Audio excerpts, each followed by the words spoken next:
making bold moves bring great rewards. And so I've kind of felt like I've been more resilient and more forward with how I put myself forward in the world after coming to that realization. I think Yes. one of the examples of something that I took that I was kind of fearful of, but mostly because I didn't know what to expect, was the first gig that I ever played with Kanye West, and it was Live 8 in Philadelphia. And, it was crazy. I had no idea, I didn't know the music. I had never heard his music before. I didn't have a clue how the harp fit into this picture. And it really was so wonderful because not only was it an amazing experience, but then it springboarded me into that world of the hip hop artists and Mm. created and opened up an entire world of work and opportunities. Welcome to the Soulful Sound Podcast. Welcome back, everyone, to the latest episode on the Soulful Sound Podcast. I'm joined by the beautiful Kirsten Agresta Copely, who is a two-time Grammy-nominated harpist and composer whose career spans Carnegie Hall recitals, performances for Barack Obama, sharing the stage with Beyoncé, Jay-Z, Enya, The Who, and appearing on albums with Sting, Kacey Musgraves, and Erykah Badu. Her evocative work has amassed more than 14 million streams worldwide, securing her influence at the intersection of art, wellness, and modern spirituality. Welcome in, Kirsten. Thank you so much. It's a pleasure to be here. Amazing. Now, I love to start my conversations off with all of my guests with a bit about your personal story, anything you feel called to share, perhaps around what got you into being the harpist that you are today.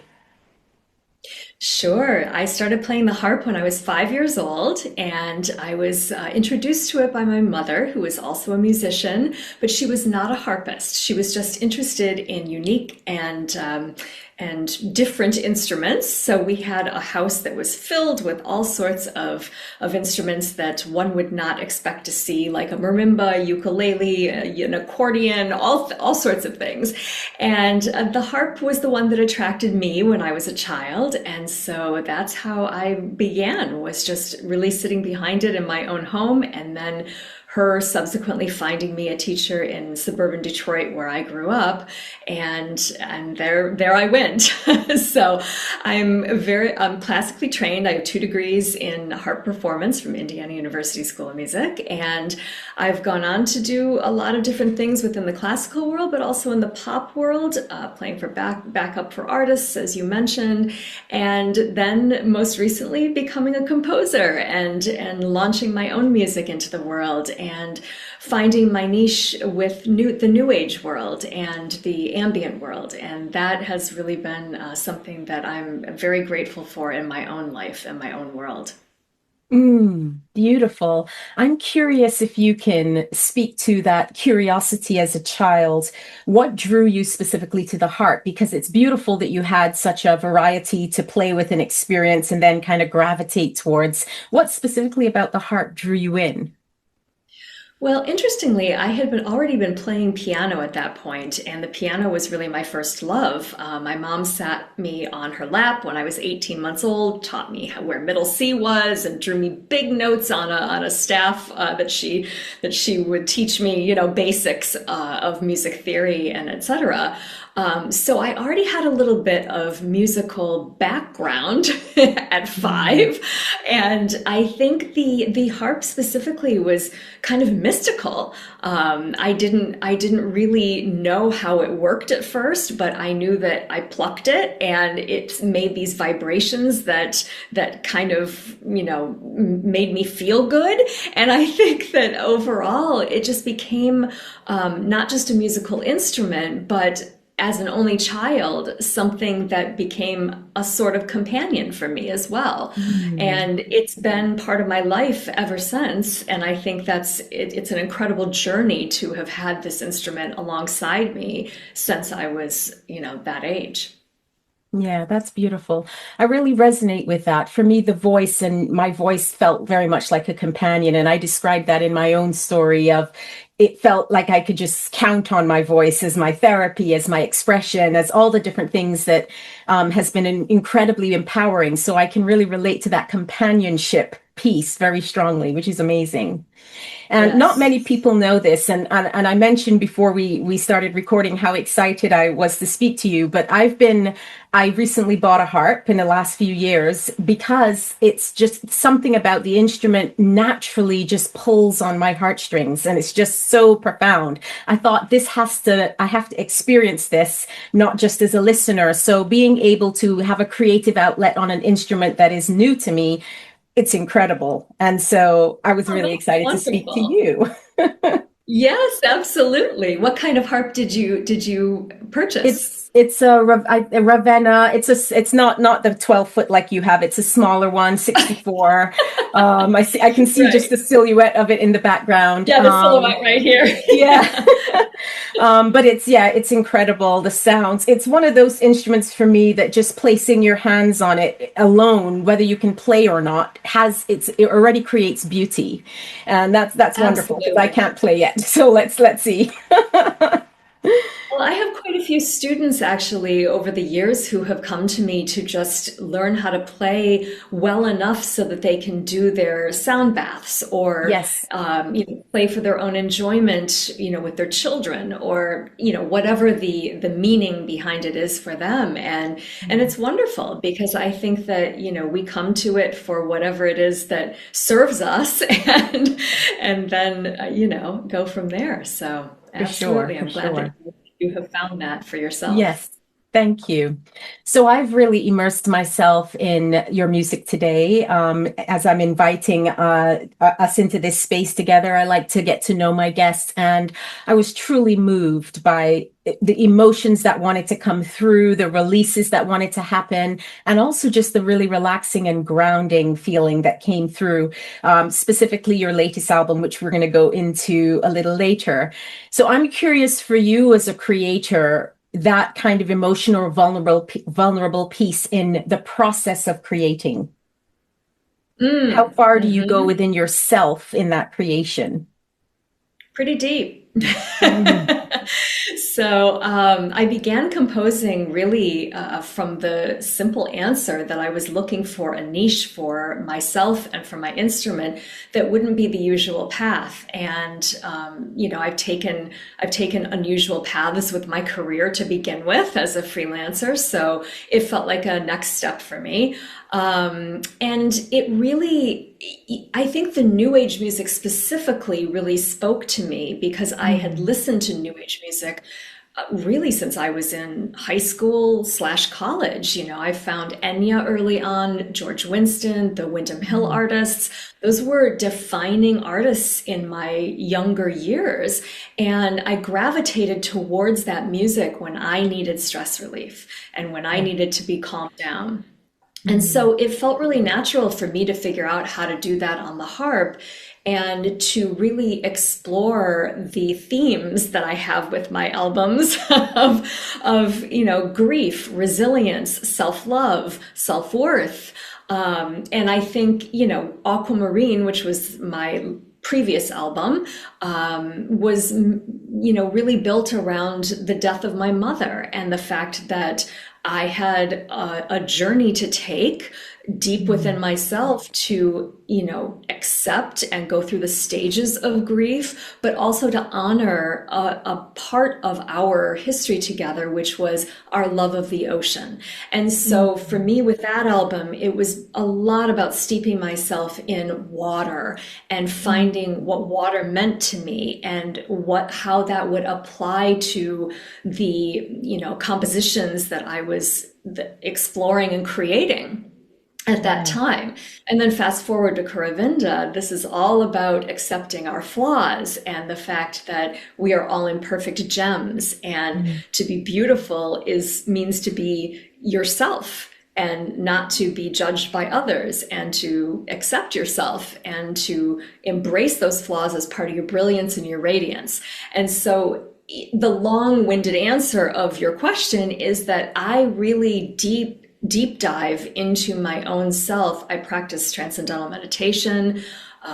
There is a lot of, I journal, I do a lot of manifest work, so I'm constantly working on myself and identifying things that maybe I look in the mirror and I'm not too happy with. And so that's where this current album was born from, was realizing that I needed to write music about that exploration of, imperfection and flaws, and trying to come to a place where I could create an arc for the listener from the quiet beginning of exploration through the deep, dark moments of it, and then back into the light.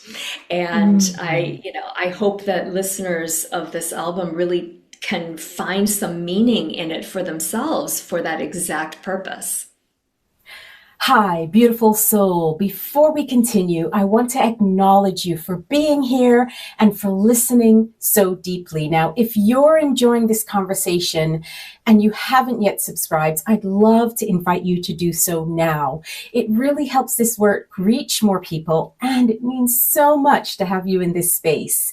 Well, back to the conversation. Oh, so beautiful. I had a group that I work with just yesterday, and we were talking about the kind of the role, or what are some of the best ways as a performer to kind of really express and grab your audience. And one of the things that came up is to go there first, to create the world and invite your audience into it. And what you're saying for me speaks very deeply of that, which is going into your own darkness and coming out into the light, so that when you create through that portal, if you like, then it already emits a frequency that invites others to do the same. And that doesn't have to be conscious, as we know. So that's really profound. Absolutely. And I think when you learn to really, be your authentic self and put that self into the world, then others will follow and show their own shining light. And I think that's really, I just did a collaboration with a fellow artist on how love moves forward in the world. And that was my answer, is that you have to love yourself first before you can put love into the world. And that is something that resonates very deeply with me. Yeah, that's beautiful. When you listen back to your music, out of curiosity, because I know when you're creating it, it's different. But when you listen back to your music, what kind of things come up for you? Do you feel the emotion stirring within yourself differently? Just talk about the listening experience to your own compositions. That's a great question. I think it's difficult to listen to my own music, but there are certain songs that I do gravitate towards and that I can re-listen to over and over again and enjoy. But I think we're our own self-critic with the art that we create. And certainly, it's not, I don't listen to my own music on a daily basis by any stretch of the imagination. But, I have to check mixes of albums. And so I will put my AirPods in while I'm on the subway riding into New York City and, listen to my album from cover to cover multiple times because I need to be able to hear it. But I do, in all seriousness, I do find a lot of joy listening to certain compositions. I think there's actually two songs from this current album that I really like to go back to. One is Ratnaraja, which is the second track on the album, and it was the song that had the Turkish clarinet with Ismail Luminas. I loved that one too. Oh my goodness. And the joy that I felt listening to him record that clarinet was so I can't even describe. I had tears in my eyes, and I told him after, in the control room when he came back in, I said, "You just made my dreams come true." Like this is everything I could have asked for. And it really, I listened to that song and the haunting nature of it, and it really does fulfill something for me. The other would be the title track, Kuruvinda, and that was one of the first ones that I wrote for the album. And I really felt like it shows the full range of the instrument. So it has very low lows, it has high highs, and it really uses the power of the instrument in its true percussion way, because this is considered a percussion instrument. Yeah. It's classified as a percussion instrument, and I think it really spoke to the largeness and the grand scale of the emotions that I was feeling for this theme. Yeah. When I was listening, I will say it was that second track. And when I heard that clarinet, I could feel the heartstrings, and I'm like, oh my gosh, I'm only 2 songs in and I'm already feeling something moving. But it was lovely. I mean, 40 minutes of really beautiful listening, and actually in its entirety felt like it took me on a full journey, as you said, not just each song, but the entire album, just kind of really took you on a journey. So I'm really excited for people to listen to that. So you mentioned those two, and I'm curious because I'm asking a lot of questions based on my own inner self-inquiry around processing and creating and all of these things, which I think is interesting to hear from someone of your experience. If you think about those two tracks or any of the other albums that you may listen back to, is there a piece that you wrote that still teaches you something today, something that perhaps you didn't realize at the time you were creating it, but in retrospect or hindsight or listening later, something else is coming up for you? That's a great question. Yes, I think the last track on my first New Age album, which was called Around the Sun, and that came out in 2020, during the pandemic, and it really it's called Winter's Bone, and there's something about that piece that still really haunts me because I feel like I could go back to it and edit it and recompose around it and make it a different piece every single time. And it starts out with these beautiful harmonics in a pattern. And I think it really sets up the mood for the title of the song, but it has so many avenues where I think it could have gone. And I think that maybe I could have done differently with it. So it might be something that I revisit at some point because I really love it, and I think it could be something that there might be a remix of it somewhere down the line. Yeah. Yes. And I do know, as you mentioned, the inner critic that we sometimes have, especially in our own creations. So listening back and thinking, okay, I can do something else with that, or what if I tried it this way, or the remix version, as you said, which I think is really cool. Now, Sure. you did mention that you are classically trained and that's where you have your degrees. I'm curious because I've seen in previous interviews and other things that I've seen online about you that you are kind of the go-to for many pockets, right? Whether it's studio sessions or live, whether it's classical or then contemporary. And I'm curious how maybe this for other harpists and for yourself, how adaptable or what are the things that you need to keep in mind in terms of navigating various genres the way you do? That freelance is very different in the harp and classical world.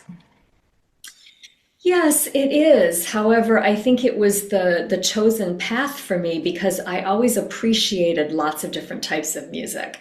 And I think that's largely due to my mother being very instrumental in my musical upbringing, not to mention obviously raising me, but she introduced me to a lot of different types of music when I was growing up. And so, I became very interested in doing pop arrangements, for instance, because I listened to those songs.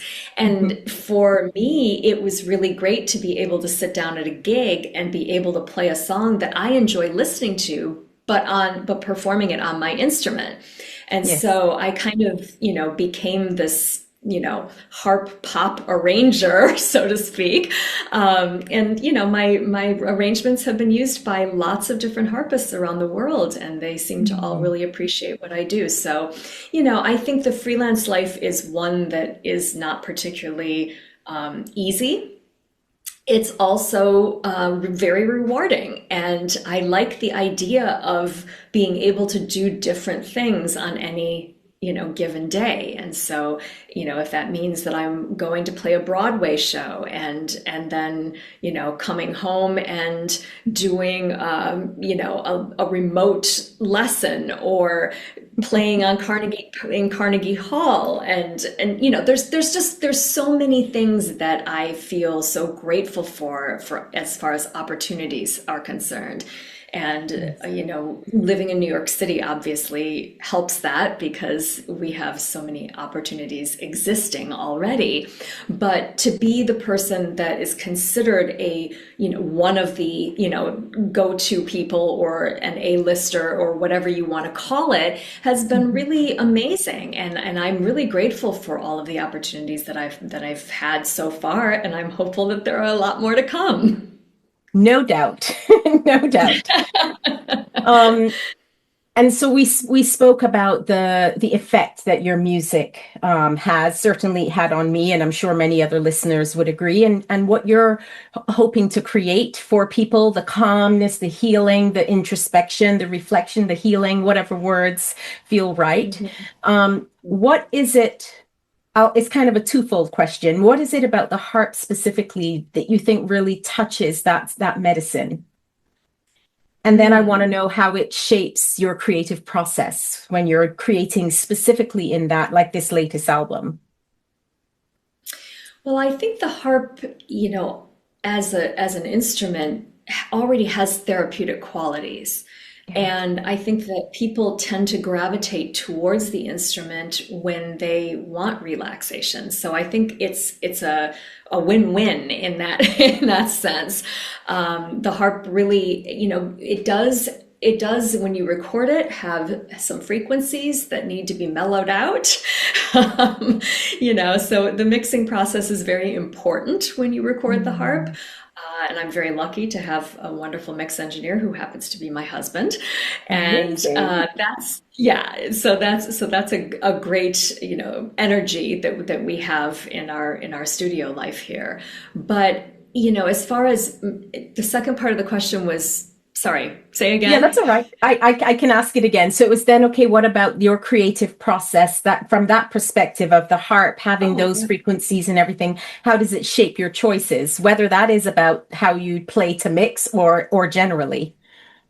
Yes, well, I think that really is answered a lot about the compositional style, so how I go about in the process that I go through to compose, because I sit with my acoustic instrument, but I have it hooked up to an effects rig when I compose. And the reason for that, and I've done that since the very beginning with this music, because as a classically trained musician and classical harpist, our tendencies are to play a lot of notes and to be virtuosic in some way, and to play a cadenza or whatever.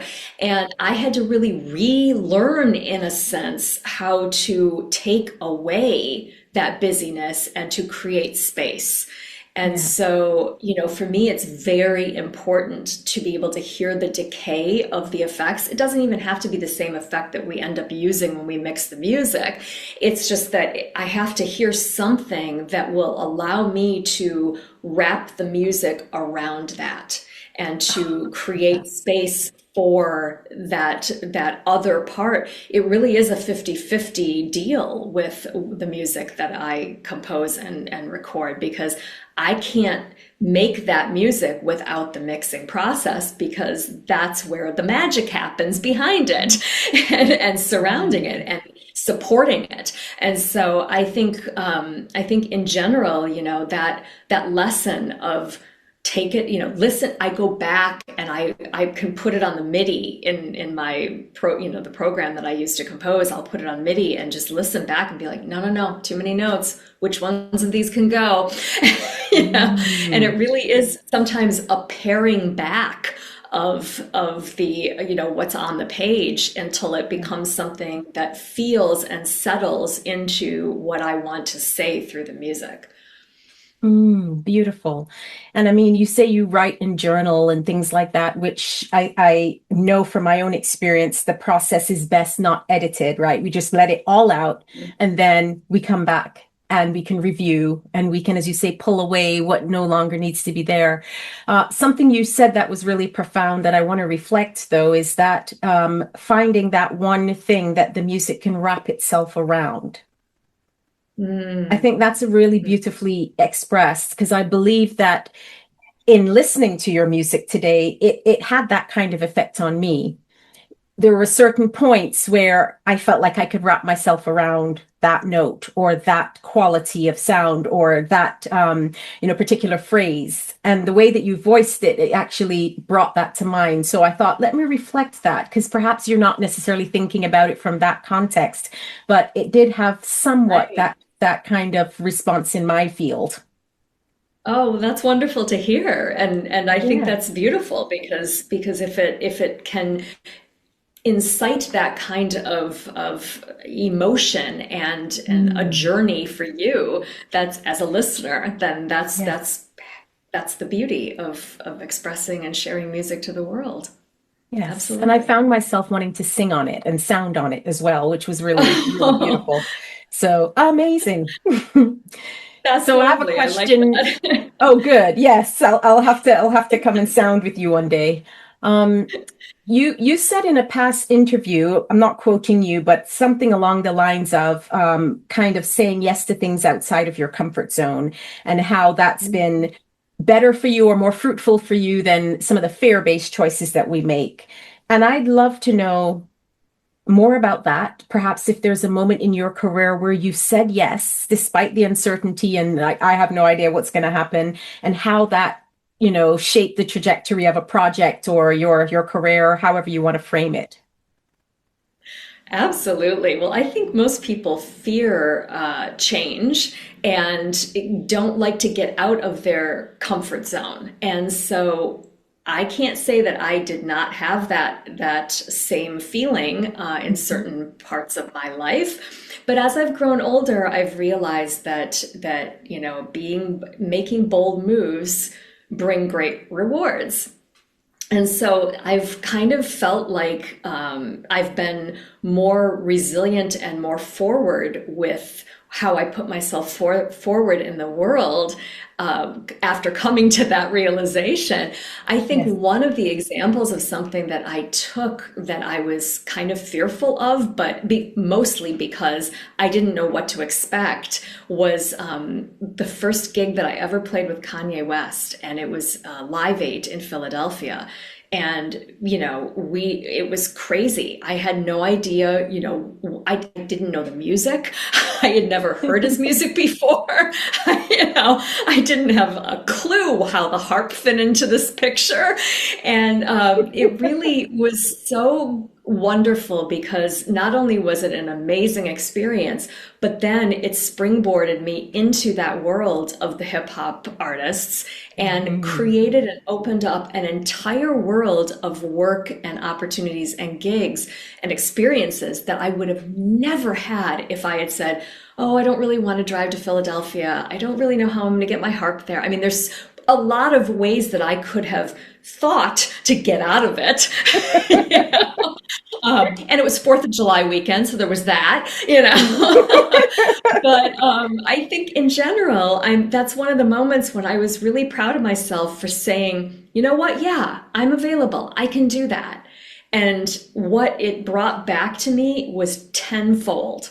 And so I think there are lots of, instances I think that I can reflect on in my life where that's been a good thing. But in general, I think that, human beings just resist change so much. And when you realize that nature and everything around you is steeped in change and is inherently changing all the time, then maybe you can be more confident about accepting that into your world. Yeah, that is beautiful. And it sounds like you have, I will just say, a pretty good relationship with your intuition.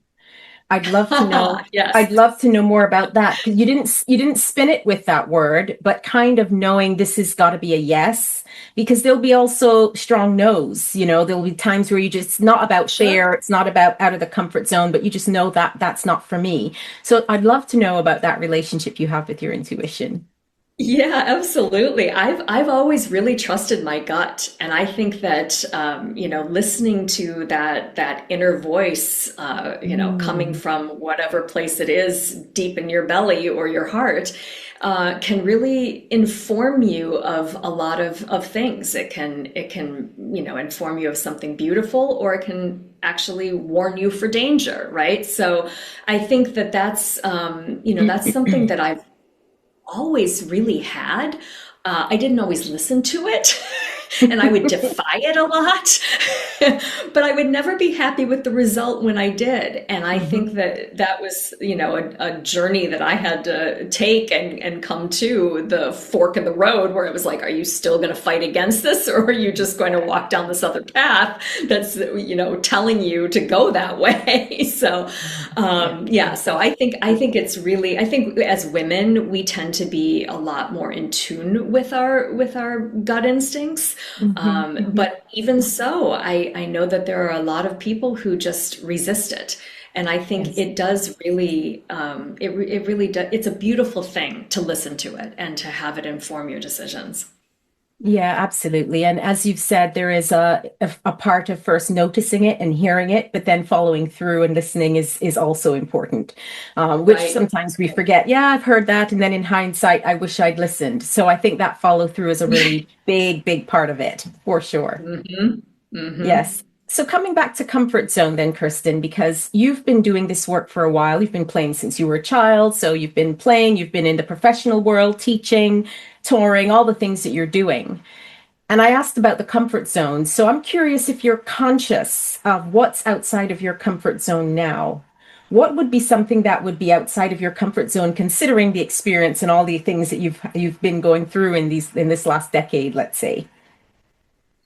I'm not sure that I know what would be out of my comfort zone until it comes to me. And Mm, I feel pretty ready to accept challenges still.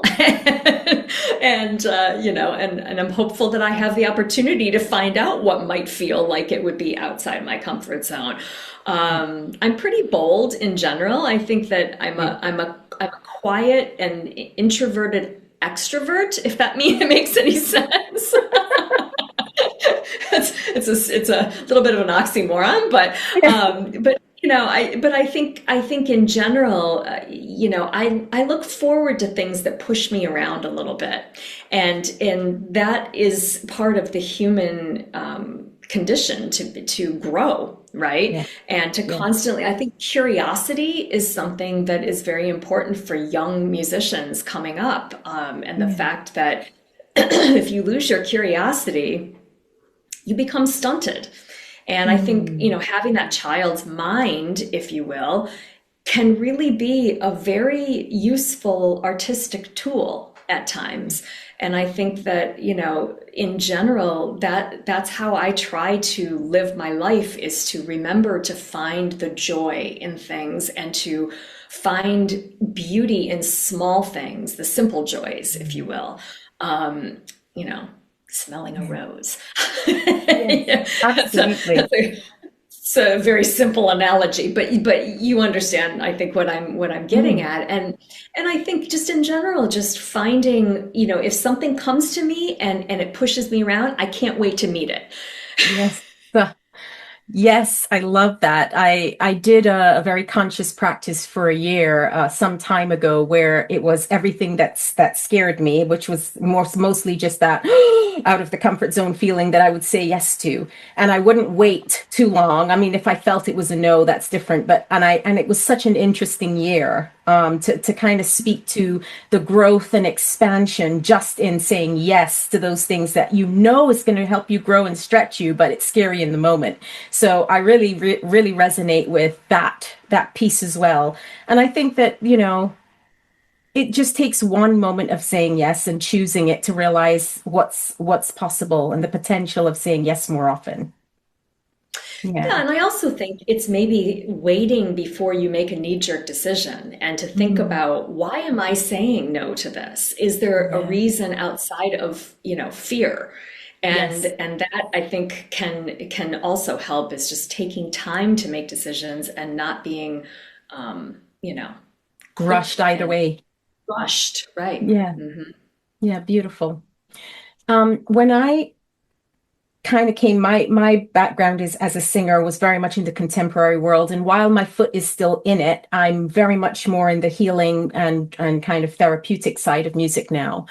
And I remember what changed a lot for me in how I would express myself was when I changed the word performance to offering.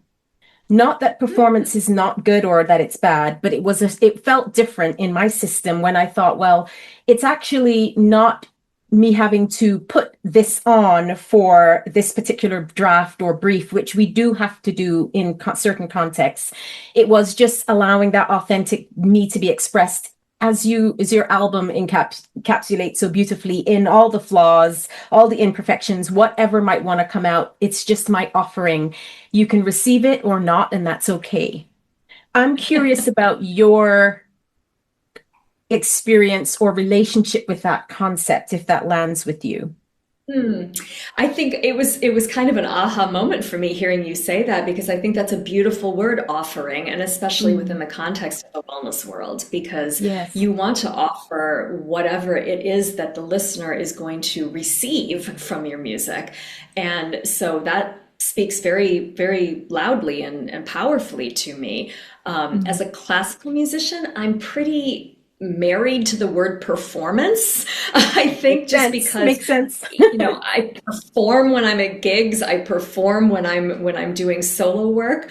But I think within the context of the New Age wellness or New Age whatever, that word offering is very succinct Mm. and I think a beautiful way of looking at it. Certainly. Yeah, it definitely helped me move between them in a way that, I mean, it's all the same. I'm still offering myself in performance, but there is something different when you are working in a contemporary field or classical field or a way you're doing a gig, all of those things that we know. I'm not going to just do what I want as a backing vocalist for the artist. I'm going to do what we've practiced, what we've rehearsed. So there is an element of Right, performance, of right. course, that needs to be there. And similarly, if you're doing session work, having to follow the brief or work with what the artist might want if it's not your own work. So I like that. But I was just curious about your relationship with it because you're also in the wellness field of it with music and everything you're creating. Yeah. Yes, and like I said, I think that's a beautiful way of offering something to the listener. That's how I view it, is that you're Mm. offering something to the listener and you hope that whatever it is that they take away is positive, you know, Yes. or rewarding. Maybe I should say that. Not Yeah. necessarily positive, but rewarding. Rewarding. I love that. Yeah. Beautifully nuanced change. I love that. Well, I mean, it could be that it incites something very dark within themselves, and maybe that's not so positive, but maybe that Exactly. becomes rewarding when you look at it. Yeah, That's, absolutely. I love that shift. You mentioned your album Aquamarine and spoke about the ocean and your personal history and your mom, which is so beautiful. And when it comes to, let's say, translating themes like water or memories, because I mean that's all encompassed in it, how do you, I guess, how do you kind of translate that through the harp? How do you bring that consciously? I'm creating something about the ocean. What do you do musically to bring that to life? well, I think there are motifs that you can use that are water-like. And Mm. so, the opening of Aquamarine has these very twinkly little glistening patterns that I played. And I think, there's I Am Water it has a rolling pattern. I mean, there are things that I think elude to the imagery of water. With Kuruvinda, it's a lot harder to put your finger on it, I think, because it's an imperfect ruby, a flawed but radiant ruby. Ruby is a hard stone. It's my birthstone. It's part of the reason that I Mm. chose the word Kuruvinda, because it spoke to me because of the ruby being my birthstone. But I think the quality of the gemstone makes it a little bit, different to talk about. I Yeah. think for Kuruvinda, it's more about the expression of emotion and the expression of how to how to put a musical motif onto an emotion, Yeah. if that Yeah. makes sense. Yeah. So, I think it's a lot less easy to really explain that in the Mhm. context of, how does this emote a certain thing. But I think when you listen to it, it answers that question. Yeah. And of course, there's always room for interpretation and how people experience Hmm. things, even whether the intention Absolutely. landed in that way or not. That's what's, I guess, that's the beauty of music and sound and all of these things that we do.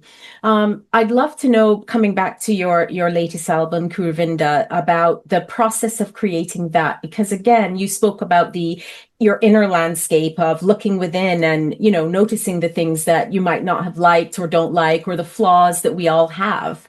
I'd love to know more about the process of that album and what are some of the things. Well, I'll let you speak to it first, and then I'll pull some other questions because I don't want to guide everything that you're going to say about it. Sure. Yeah, I think when I started, at the very beginning of the process, I really wanted to expand on what I had done with Aquamarine. And so, for me, with that being my first Grammy nomination and it being an album that, did very, fairly well, I think I wanted to make sure that I was constantly evolving as a composer. It's a fairly new thing in my life, and it means a lot to me to consider it when I'm working. And so, it was important for me to expand. I studied a little bit more about certain types of composition. I read some books. I did some, did some research, and that really helped me kind of come to a different place harmonically with what I chose to do with Kuruvinda. Mhm. So there are some interesting changes I think that you'll hear within the context of the pieces that I didn't use in previous albums. Obviously, the addition of the clarinet was something that I was or the Turkish clarinet, I'll qualify that. It's not the same clarinet that you hear in Yeah. in an orchestra.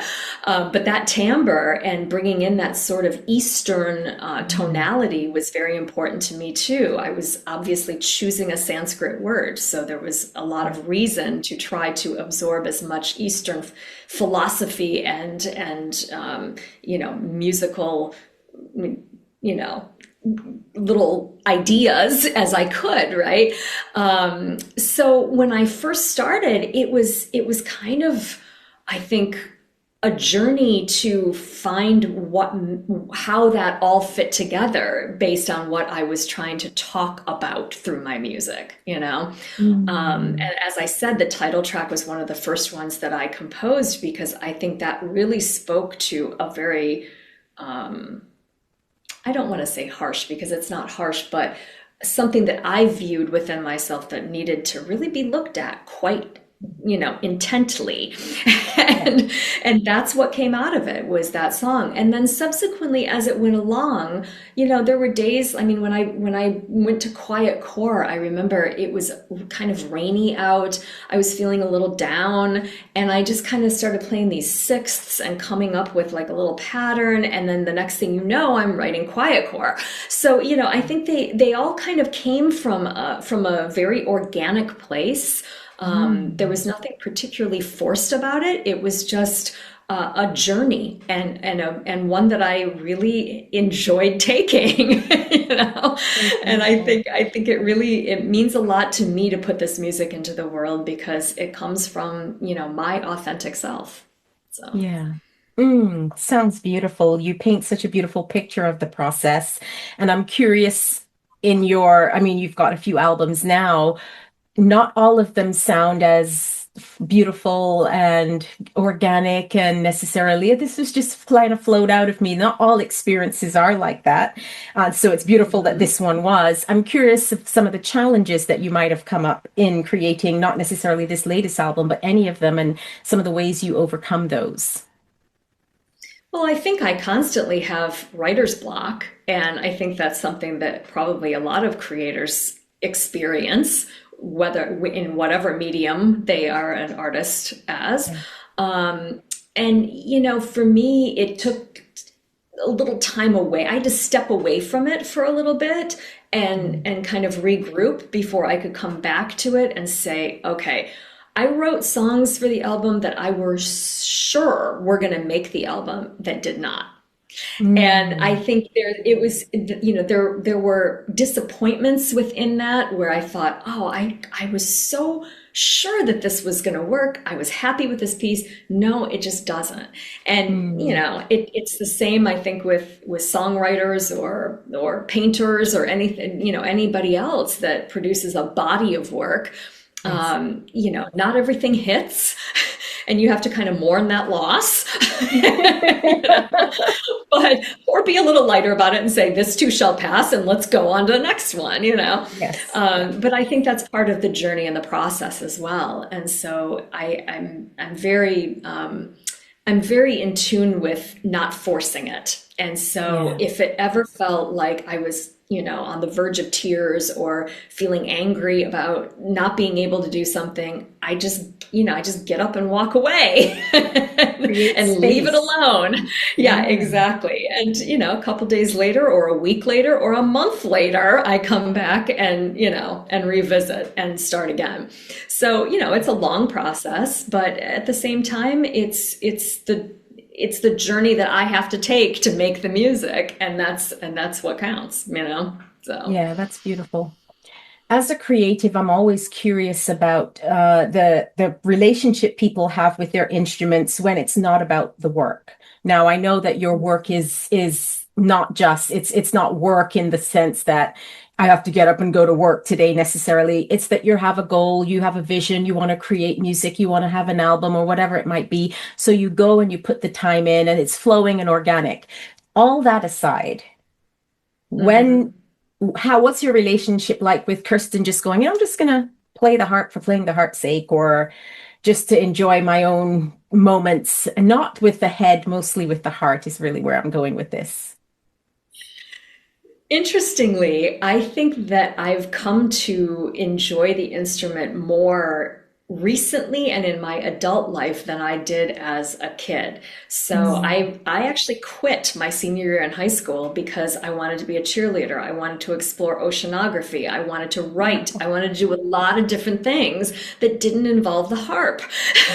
you know, so I took a little hiatus and then I Yeah. came back to it, once I got to college. But I think there's been I I think for a period of time in life, I had a love-hate relationship with it because I Mhm. knew that it was a thing that made me different. It was a thing that offered me opportunities I would never have had if I were a pianist.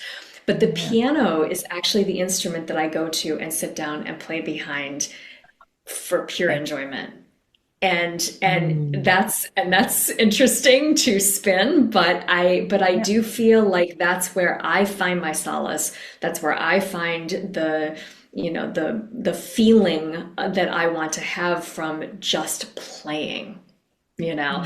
And that Yeah. could be also because this instrument is the one that I use as my driving career, right? And Yes. it's the Yeah. one where I'm playing it all the time. And so the last thing I necessarily want to do is sit down behind it and just noodle around. Mhm.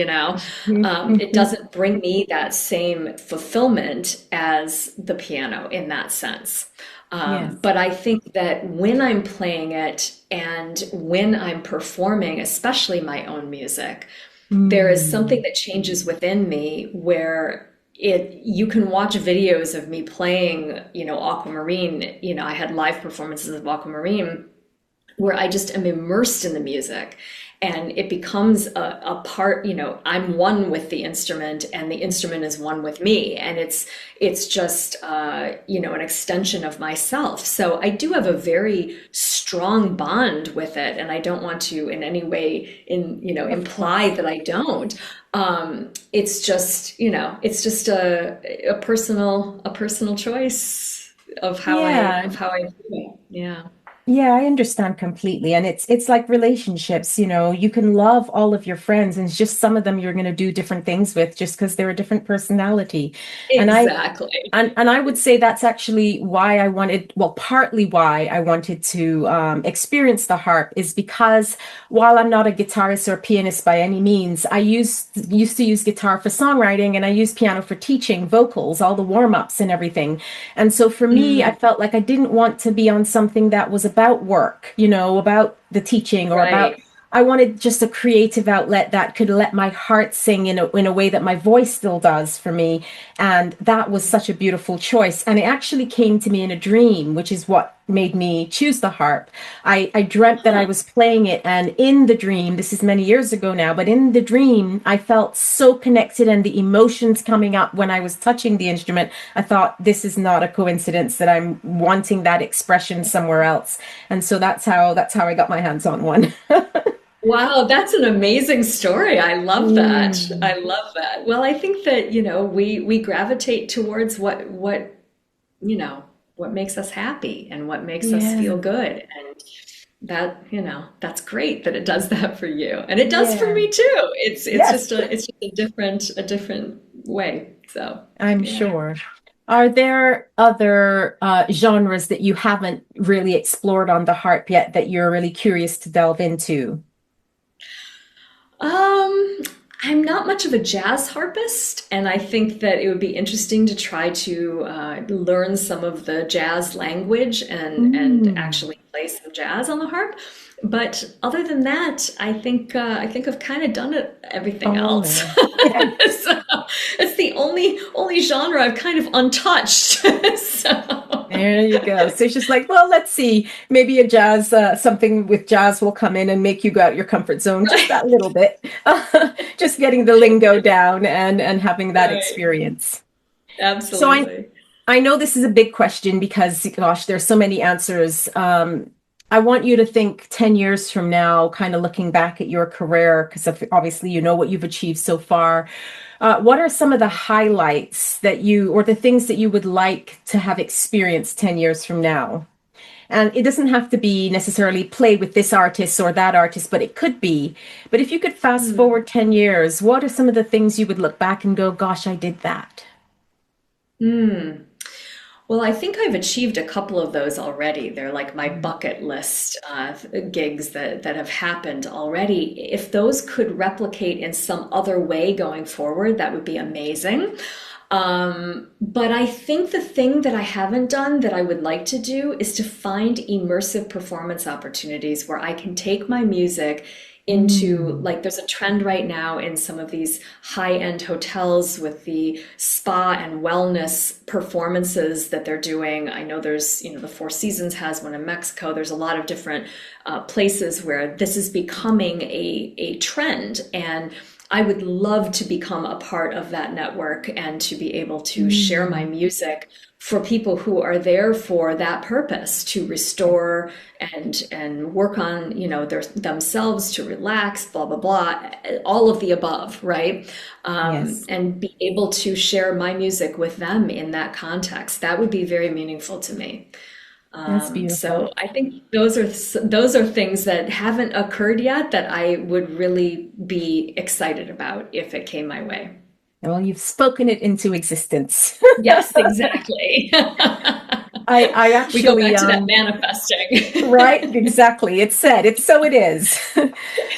Actually, during the lockdown, I worked on a project which was recordings rather than live, where people going to hotels and spas, they still had to go through the rigorous testing and all those things that we had to go through during the lockdown and pandemic.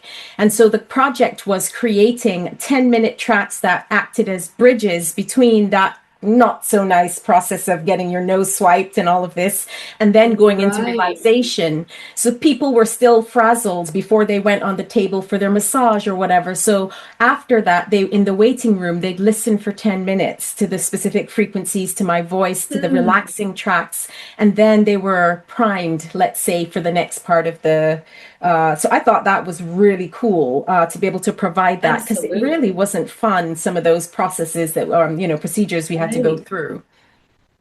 Right, Yeah. right. I think some of the things that we learned during the pandemic really come as good lessons in life and things that we can adopt in our present day and going forward too. And the loss of community was, I think, very hard for many people. Yes. And I think music ironically became a substitute for some of that because everybody was stuck at home and they had to figure out how to entertain themselves. And Yes. I think people listened to music a lot more during that time because of that. And so, music Yes. can be a very, very powerful tool for all sorts of things, whether it be to bring you out of depression and lift you up, or to relax you from a very stressful day at work or whatever. It's a Yeah. powerful, powerful tool and it's necessary. It's necessary. Absolutely.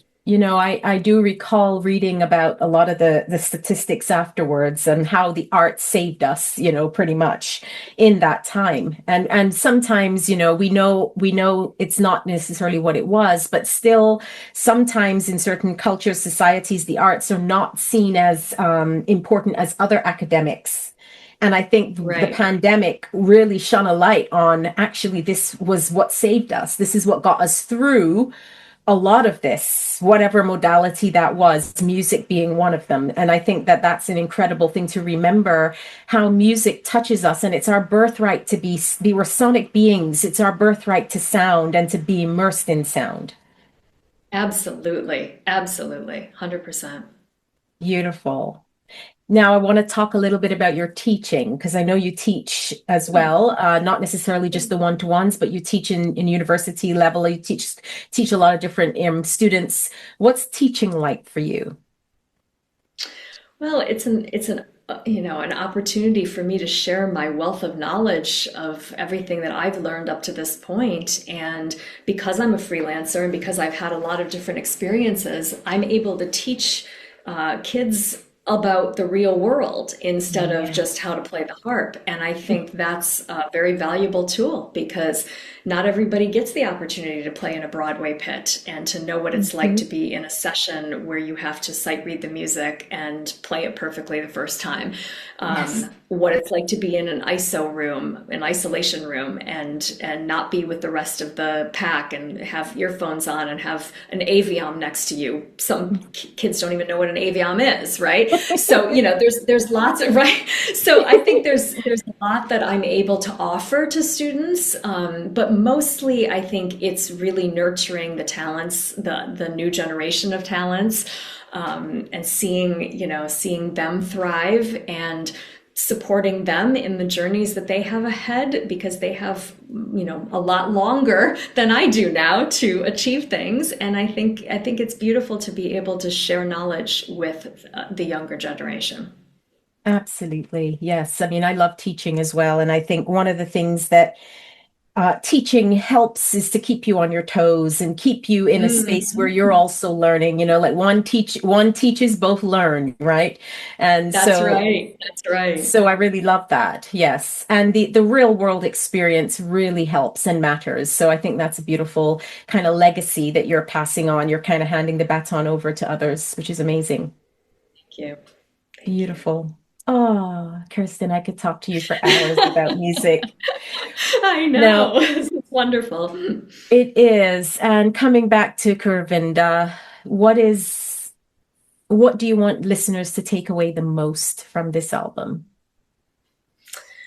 I want listeners to realize that their flaws are part of their brilliance. And the moment that you embrace the fact that you are an imperfect gem, the closer Mm. you will be to being your own authentic self.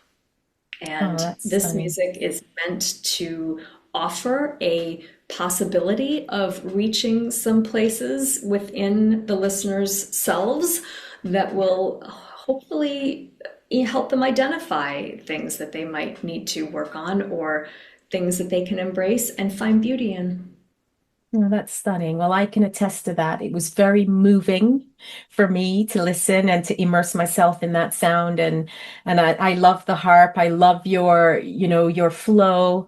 There was actually a song called Flow 2 on another album that I Yes. absolutely loved. And that probably is why the word came out. I was like, wow, this is stunning. So I have a lot of music of yours to get through still, but I'm really, really happy that I listened to your latest album. And I'm wishing you so much success, continued success. And let's keep some thumbs up for the nomination, which, Grammy would be great.